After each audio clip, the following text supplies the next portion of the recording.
Okay, so yeah, I've got the unenviable task of talking to you lovely people about GDPR for the next 20 minutes. As you all appreciate, GDPR is a really big subject. Everyone's a little bit anxious about it. There's been a lot of noise just recently. Don't know if any of you use LinkedIn or Facebook or other social media. You notice things have really ramped up in the last couple of months in terms of vendors advertising about GDPR and saying, buy our products. It's a thing that you should be concerned about, spend some money. So I'm going to try and keep this agnostic as possible. Obviously, I work for Sophos, so I'm going to be fairly biased. At some point, I will be unashamedly talking about some of our products and how they might help you. But I think the real priority for the presentation is more about awareness and the things you should be thinking about when it comes to GDPR. So please bear with me when I do come to the shameless product marketing slides. I'll move very quickly through those.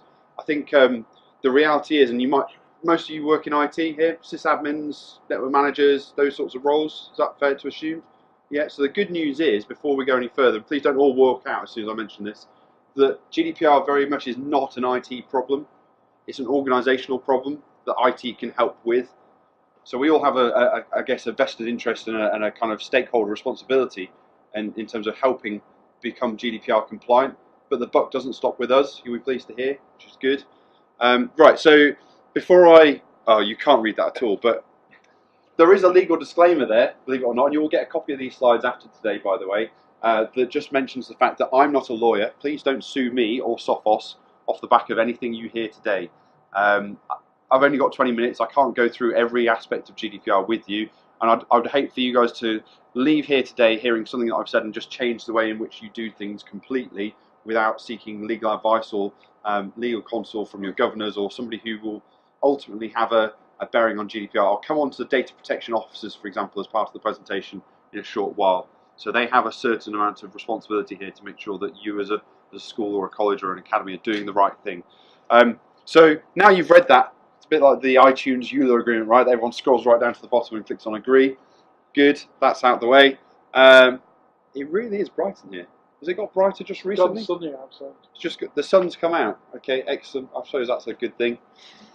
So what's on this slide? Well, essentially I'm going to be talking about GDPR in 2 minutes, although having done this presentation probably about 25, 30 times now, I've never successfully managed to squeeze all of GDPR into 2 minutes, so I'm going to give it another go, but I'm on a road to nowhere. We're all aware of what GDPR is, right? It's the General Data Protection Regulation. That's what the acronym stands for. It's a bit of a mouthful, hence the reason why we say GDPR instead. It's really replacing the Data Protection Act of 1998. It's just modernising all the principles of that act that was really started back in 1995. I don't know if anyone remembers IT in 1995, but USB 1 was only just being ratified. People didn't have smartphones. We didn't use social media as it stands today. Most people were on dial-up internet connections still, if they were lucky enough to have an internet connection. And so there's a whole bunch of new challenges that face businesses and schools and organisations in the UK and in the wider world. So that's part of the reason for the GDPR being here. It's all about having, an improved baseline of attitudes towards data security and how we treat personally identifiable information. It is a set of rules that is ultimately going to give the ICO, the Information Commissioner's Office, sharper teeth to actually exercise the laws around data protection.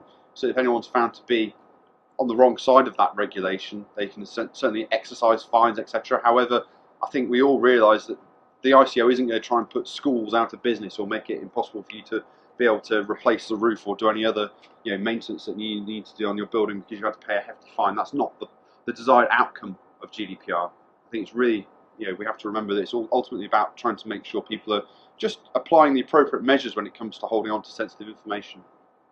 Just a quick show of hands, who uses Sims here? Lots of hands, okay. It seems to be the MIS still of choice, the de facto standard. Won't go into a conversation about whether you enjoy using Sims. I don't think that's a conversation for another day. That's going to influence some of the conversations that we have around protecting data that exists in databases, etc. later on.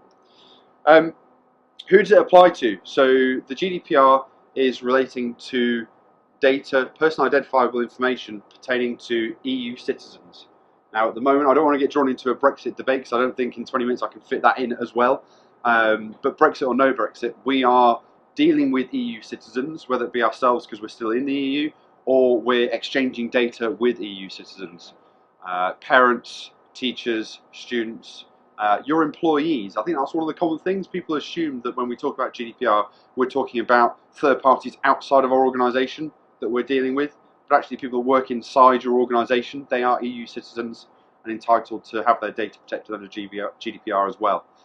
So there's a big consideration there. Quick show of hands, who of those IT people that nodded their head earlier on, who's got domain admins or enterprise admins permissions on their Windows Active Directory network? Good few people, yeah. That's scary, because essentially if you wanted to, you could read a whole bunch of data on the network pertaining to how much people within the organisation get paid, perhaps CVs of people that are being interviewed for roles at the school or the college you work in, that contain sensitive information such as mobile phone numbers, personal home addresses. That's all PII and all something that the GDPR considers. So that in itself represents a big risk, because if there is a breach of data within your organisation, there is an investigation by the ICO. How do you make sure that you're not under the spotlight because of, by proxy, the permissions that you have within your network?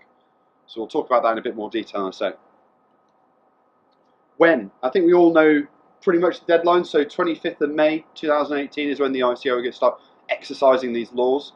So essentially organisations were given 2 years notice. So they committed to law in May last year, and organisations were given 2 years to be compliant with this regulation.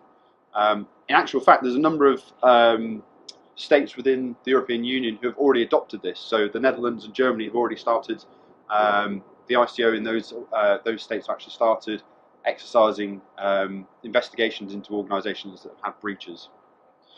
Important point to make when we discuss who. I know obviously most of us are here in the UK and solely operate here in the UK, but actually this has a wider global implication.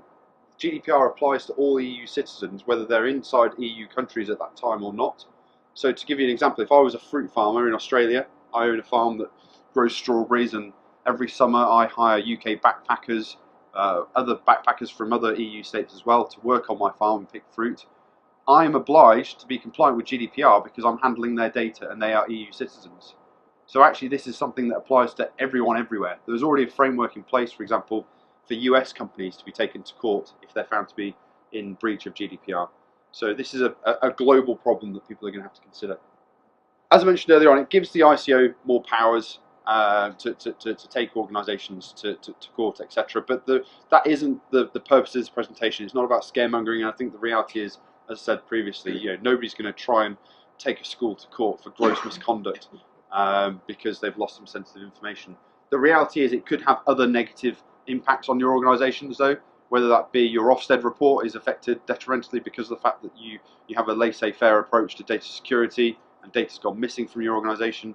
Perhaps the impact then would be that parents don't want their children going to your school because there's a risk that you might lose their data. It's a consideration that we should make. In terms of the fines that are actually available, you can't read that slide for some reason at the moment. We are looking at 20 million euros or 4% of turnover, whichever of the two is greater. That is a worst case scenario. Something I mentioned during these presentations an awful lot is, do you all remember the TalkTalk hack? Lost a massive amount of sensitive data. Some spotty nose hackers in their bedroom were able to infect that organisation and get some information leaked out of there. So in that scenario, prior to GDPR being in effect, the ICO fined TalkTalk £200,000. TalkTalk continued to operate and didn't really change the way they were doing things as an organisation. They were fined a further £200,000, and they started to think, actually, maybe we should probably treat this a bit more seriously now, do something about it. Any guesses as to how much TalkTalk would have been fined under GDPR? So if that hack had happened after 25th of May next year? Sorry? That's an approximate guess. Have you seen this presentation before? You might be right. I think we'll find you some socks later on. Do you have feet by any chance? Would you like some socks? We'll find you some socks in a bit. Yeah, well done, excellent. You've done your homework. Very good. Good. Yeah, £73 million. That I can't imagine TalkTalk would be here today, right? If that had been exercised. So yeah, it has a massive impact. And I think, yeah, I mentioned it earlier on. Reputation of your organisation is one of the things that's going to be massively negatively impacted as a part of GDPR. So another example I've got is that Yahoo, who were acquired by Verizon. So they made the decision after we know that Yahoo were asleep at the wheel and lost loads of sensitive information right in the last couple of years. A lot of it's just starting to come out in the wash now. Verizon actually dropped the share price, or the price they were prepared to pay for Yahoo, by over $350 million. So that had a very negative impact on their share price and the purchase price of that business. So you can understand the credibility loss. Who goes out today and thinks, right, I need a new mobile phone. I know, I'll go to Carphone Warehouse. Does everyone actively go there first before they go anywhere else? It's a perception thing, right? I'm sure Carphone Warehouse probably have pretty good security now, but straight away that's put them on the back foot, and I'm sure they've been affected as a business as a result.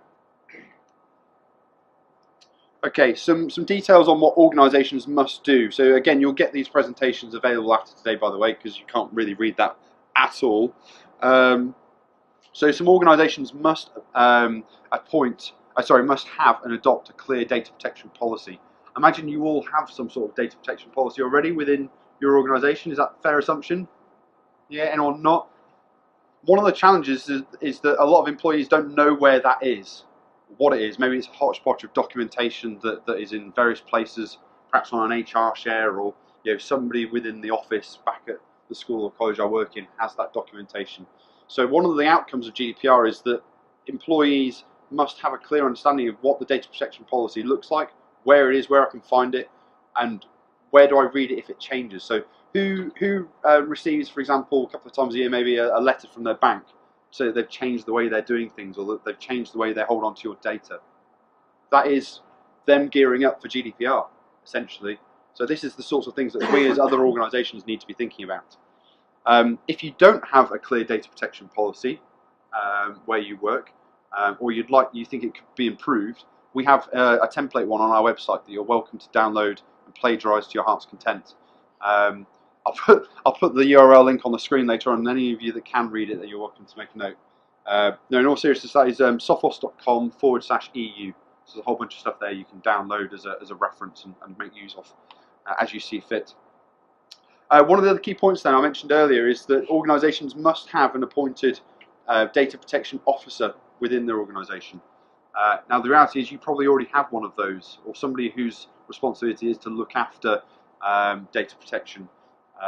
Is that a fair assumption? Are people working on your board of governors, or somebody within the SMT who has that hat to put on whenever there's an issue around data loss? We're not sure. So this is part of what GDPR is about, right? Is making sure that we have that understanding within your organisation. The likelihood is you do. If you don't, you need to give that role to somebody. Now again, the good news for us as IT people is that doesn't need to be you. In fact, the GDPR specifically cites that it shouldn't be somebody who has a vested interest in the network, because of course, if there is a breach or some sort of hack, you're going to be firefighting and finding out what the problem is there. You're not going to have the ability or the bandwidth to talk to the ICO about the fact that you've had a breach within your organisation. So it needs to be somebody who is non-technical and somebody who has a direct report into the SMT, so somebody who can make sure that the organisation is doing the right thing with regards to GDPR. Now ideally, in an education setting, that would be somebody who's on the board of governors, perhaps somebody who outside of the stuff they do with you as a governor is fairly clued up in the legal world and understands the challenges that GDPR face the commercial space. That would be the nirvana, I guess. One thing to consider as well is that under GDPR, you as an organisation are going to be responsible for reporting a breach to the ICO, the Information Commissioner's Office, within 72 hours. Now, there's a bit of uncertainty about exactly what that means. A lot of the documentation around GDPR is still in draft format, which is very helpful.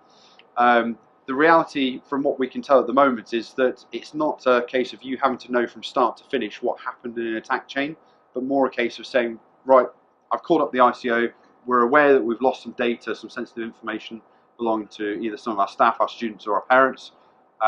We're going to continue to investigate the problem, but we've at least started the clock to say there's an awareness there. The ICO have actually employed an extra 200 people in the last couple of months to be able to deal with these additional phone calls and notifications from organisations that are trying to do the right thing and be compliant with GDPR. So they're gearing up and expecting people to be making contact with them to actually make that official notification. One of the common mistakes that people make is that GDPR is, they assume that GDPR is about data security, and obviously data security is a big element here, but actually there's so many other elements to it. again, stuff that you can't probably quite read, although the sun is going in now, so you might be able to. Other considerations are backup and recovery. This is actually intrinsically linked to this one here, which is the right to be forgotten.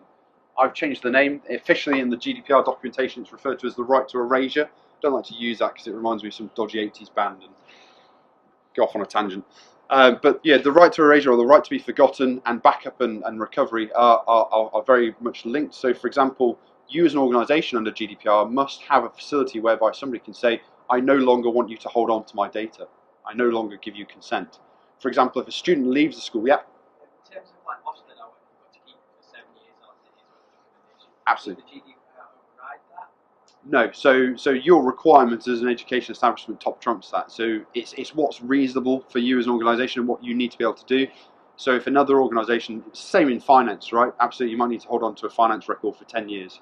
Somebody wants you to forget them, but you're not allowed to under the regulations that also apply to you in the field of work you do. So no, there will be exceptions. But I think what you've touched on there is a really important point. Before you do anything regarding GDPR, before you go out and buy loads of products and services and try and make the problem go away, actually take a step back and really understand what data you have. A lot of organisations have got massive amounts of unstructured data, file shares, NAS boxes, SANs that are just full of files that contain PII. That is a massive mountain to climb, and just to understand what you have and why you have it, should you still have it, who does it relate to, why do we collect that data, or why have we previously had it. A lot of the time you go into a school and network manager's inherited the system. It's like, well, those files have been there for the last 100 years, I don't want to move them because they might be important, I don't know. It's my job to just recover them and back up terabytes of data each night because I'm told I need to. So yeah, part of GDPR is actually understanding why you collect data and how long you hold on to it, and perhaps a lot of this is housekeeping, making sure that you clear off that data when you no longer require it. Now, the right to be forgotten, you have to have a process within your organisation to be able to deal with that. So somebody has to be able to send in a letter to you or the head teacher or somebody within the organisation, or maybe a link on the website, a bit like the unsubscribe link in an email to say, I no longer want you to hold my details.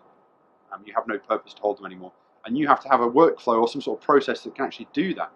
Now, I mentioned the process, but actually it's what's realistically achievable. So for example, your backup tapes may stretch back over a period of years for a data recovery point of view. If somebody says, I want you to forget me, that's fine. I've removed you from the MIS database, for example. I no longer have your details on the live system.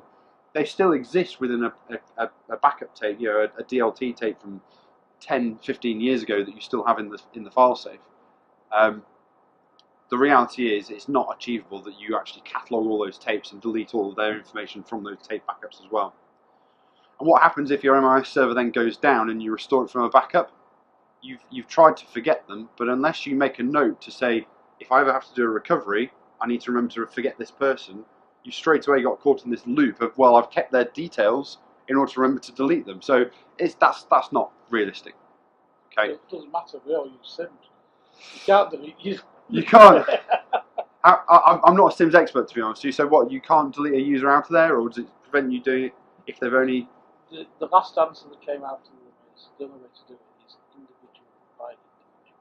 Right. So you can't just select a group of users that left 5 years ago. Once they get to their 21st birthday, when we don't need to keep records anymore, yeah, then technically we should get rid of them. So what we're saying is actually there's loads of sim databases out there with details of users from 20 plus years ago. Wow, okay. That is a challenge. I'm going to slope your shoulders, swerve that one and say I don't know enough about Sims to know what the answer might be to that. Leave it there. Well, okay, helpful. I think the reality is nobody come the 25th of May next year is going to be completely GDPR compliant, right? My view is it's a journey. It's striving to become GDPR compliant. And in the eyes of the ICO, I think that you'll be looked upon much more favourably if you have a breach and you can say, okay, we as an organisation know what our strengths and weaknesses are. This is what we've identified as being a challenge, and this is what we're doing or trying to do to address those challenges. You're straight away going to be looked on much more favourably than an organisation that just doesn't give a toss. I think is the reality of the situation. You know warts and all what your network's like and what information you hold, but you are doing something about it. I think that's going to be the positive approach to it. One thing I mentioned briefly there is consent. Somebody actually being able to say to you, yes, I'm happy for you to hold on to my data. I don't know if that's how that's gonna look in education, but probably some sort of enrolment process when somebody joins the organisation. You know, I guess they have to sort of sign, or the parents on their behalf have to sign some documentation, say I'm happy for them to have a log on to the Windows system, for example. But This it changes when they turn 13. Right. Okay. So in which case the student has to then. Okay. So I imagine there will need to be some sort of GDPR aspect to this, and say yes, I'm happy to keep your data, but what are the reasons for me keeping your data? You have to define that. But there's also, we have a get out. Because Use a different gateway, so using consent you can use as a requirement of the business. Okay. So you keep this data, and Yep. you don't have to use consent. Right. We recommended that you consent as the last resort for anything. Yeah. It has to be refreshed every 2 years. Yeah. So there's about 3 or 4 different gateways you can use to keep the data. For the purpose of you to work in this business, we need to use your data. Yeah. for you to attend the school, we need this data. Yeah. You can write that in like your T's and C's. Yeah. So it's all about the small print being compliant with the GDPR. Opting out is a really sticky wicket. I was talking to somebody who worked in telemarketing industries a couple of weeks ago, and they were saying that actually at the moment, while the draft documentation is still in place for GDPR, somebody could, on the current wording of the GDPR, actually just send a beer mat in the post to an organisation with a little scrawled note on there saying, "I want you to forget me," and that is consent to that is right. Somebody exercising their right to erasure. That's not going to be good enough, and I think between now and then, a lot of that documentation is going to be tightened and updated to avoid those sort of circumstances, so that you as an organisation can have T's and C's on your website that says, right, if you don't want us to know about you anymore, this is the process you have to follow, and always driving them down that workflow. But again, this takes time. If this doesn't exist within your organisation today, we're going to have to employ some time to change the way we work. One of the big things to consider is reporting. We're talking about reporting a lot already today. If the ICO does come knocking because you've had a breach, you're going to be able to need to provide some sort of report to say that, this is what information was potentially at risk, this is why we had it, and for example, if you're using encryption, this is the evidence to show it was encrypted. The ICO are very draconian in their law in that you are guilty until you prove yourself innocent. BitLocker, people use BitLocker here to encrypt Windows hard disks, for example. A couple of people, a couple of nods. So it's natively built into Windows 7 Enterprise onwards. It's really good at disk encryption. Apple have their own Apple File Vault equivalent. It's good as a standalone technology, but it is just that, it's a standalone technology. You saying to the ICO, if a teacher has lost his laptop, trust me, it was encrypted, isn't going to be good enough to be on the right side of of GDPR. They're not going to take that as read and say, oh, okay, yeah, he seems like a nice enough guy, he's probably telling the truth. You need to provide an evidence or report. Sophos, you'll be surprised to hear, has a product that can help with that. There is actually part of the Microsoft security suite. MBAM is an extension to the Microsoft suite that can also be used to manage BitLocker as well. So we're certainly not the only vendor that has a solution for that. But being able to provide a report to say, yes, the machine last reported into the network on X date and it was at that point encrypted, is the type of evidence you're going to need to provide should a device be lost or stolen.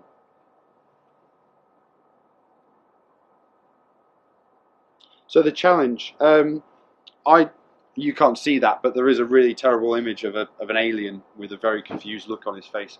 I tenuously tried to stick with the space theme that John put together for this tour.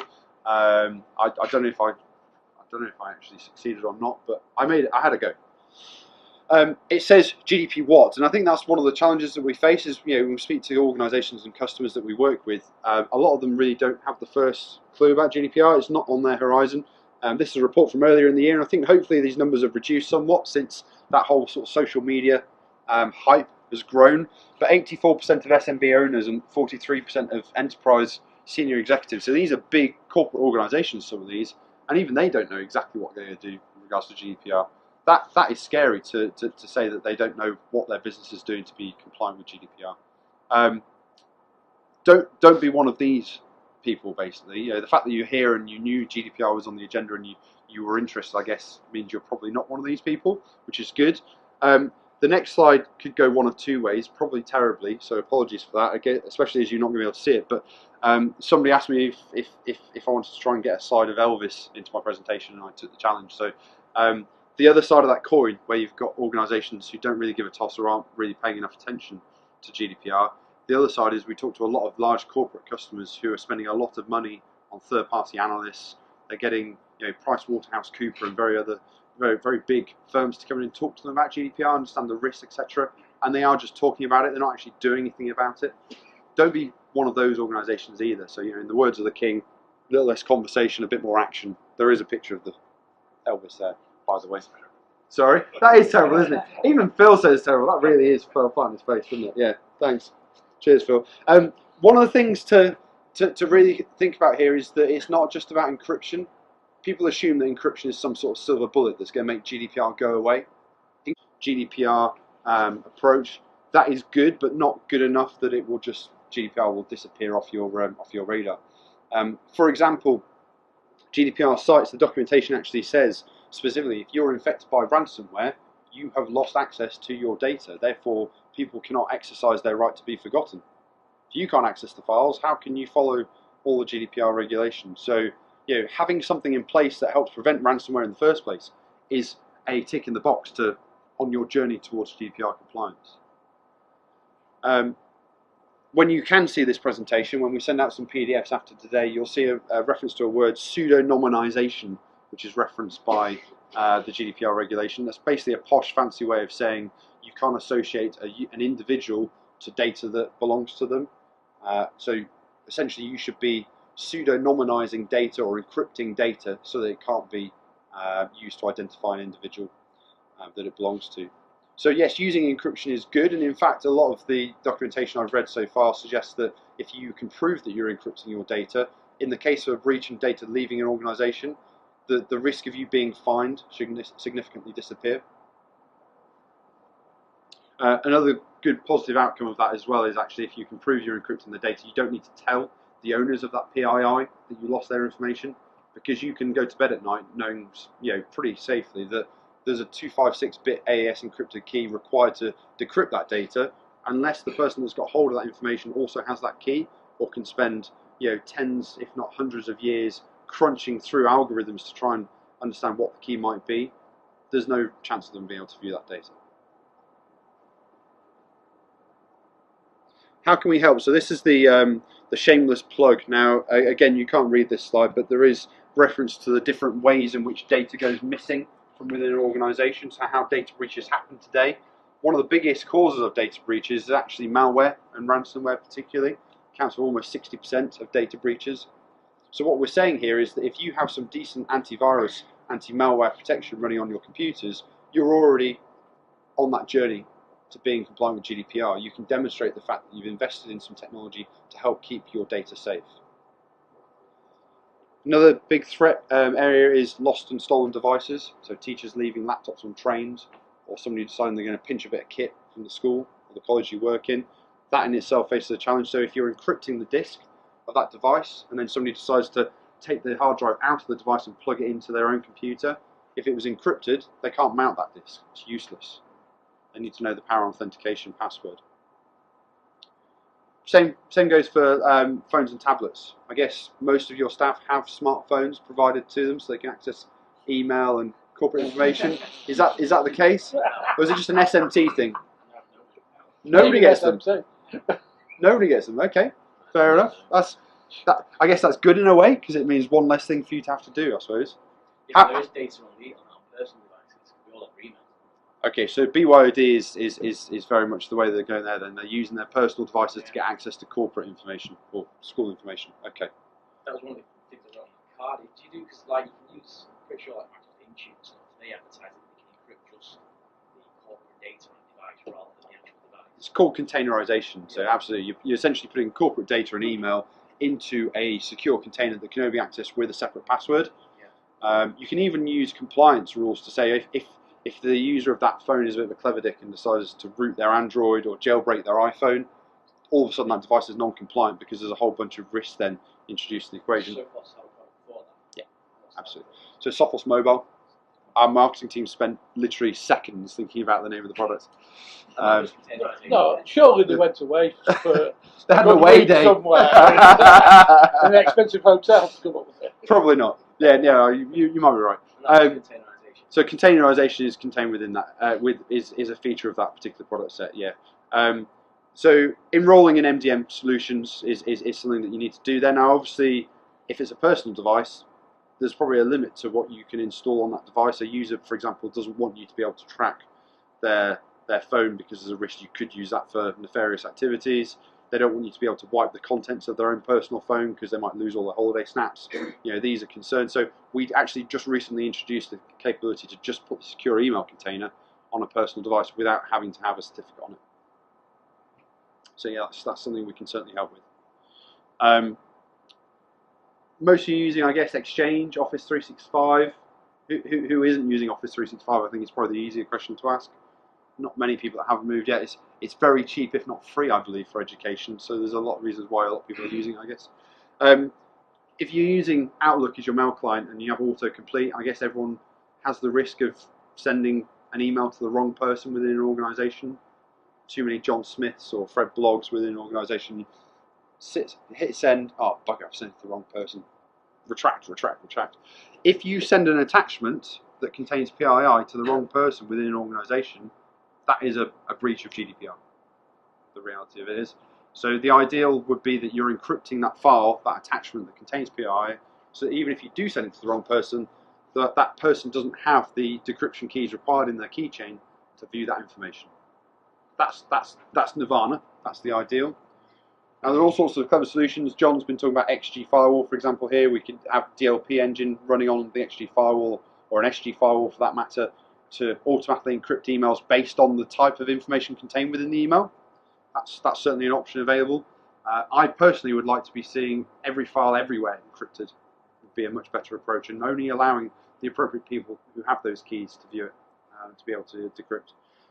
One thing to consider, I mentioned this earlier, if you're a network manager or a person that's got full domain admin access to files on the file system, to use encryption on top of that NTFS file permission structure is a really good way of making sure that you're not going to be on the wrong end of an ICO investigation, because you can say, yes, I can, as part of my job role, I need to be able to manage files, recover them, move them around the system, etc.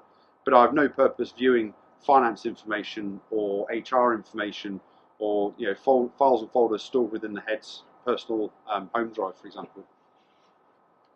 So encryption is very powerful in that sense. Something that can be AD group synchronized, and you can assign different encryption keys for different users based on their requirement within the organization. Very, very useful. Okay, just running over time, but some next steps, some recommendations then. You and the people within your business should become aware, if you're not already, about GDPR. Now, the fact that I mentioned this earlier on, the fact that you're in this room and interested it suggests to me that you are already you care about GDPR, or you have an awareness at least of it on your radar.